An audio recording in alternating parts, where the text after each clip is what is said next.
osalisi biso lisusu lelo na mokolo ya lelo papa na mboka ya France pamba te nazalaki mosika ya kontina oyo me ndenge bobatelaki biso bozongisi biso na kimia tototi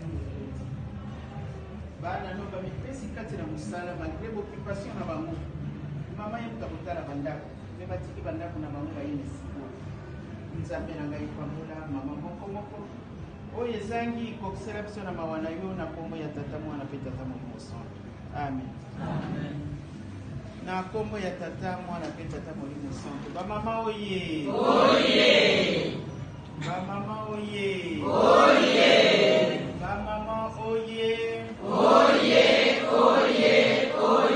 soutien de l'église.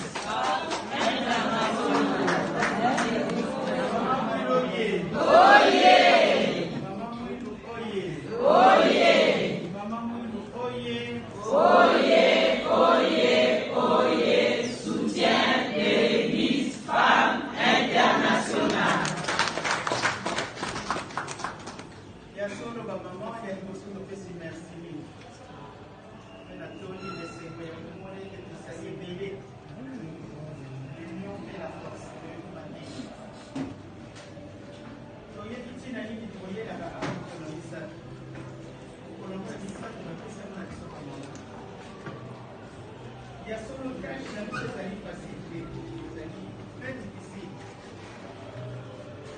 Mais dans le cours des livres de la nuance, sur la table de 5 minutes, nous avons fait ça sur le casse. Nous avons fait la leçon. Il y a quand même une nuance. On va à la leçon de la table de l'issue qui est le salaire. Le salaire maman, on continue tout ça là. Papa, on t'aime en aïe, tu sais pas la biso. Papa, tiens biso vraiment mon thème. Papa, t'es ceux qui ont un souci, assez toujours na ba maman. Assez maman présidente. Il y a assez na ba présidente, il y a ba paroisse, nous salé salemi. Tous les barabisoté, pika telieze belé.